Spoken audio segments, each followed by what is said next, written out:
Znameniti križank. Zdaj bom pa tiho, da ne bi prišel kak redar in me kaznoval.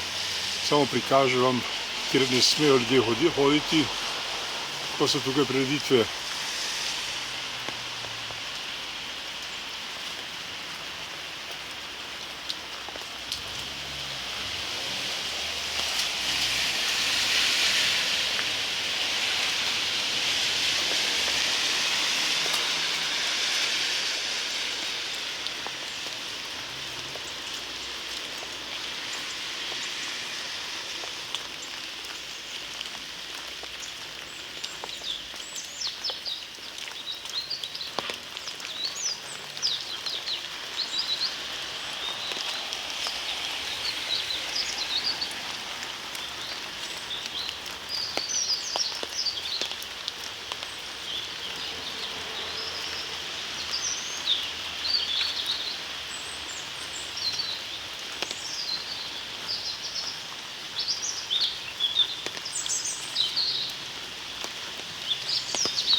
Sem imel srečo, nobenega ni bilo.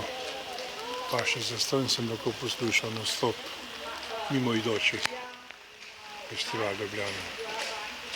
Izvolite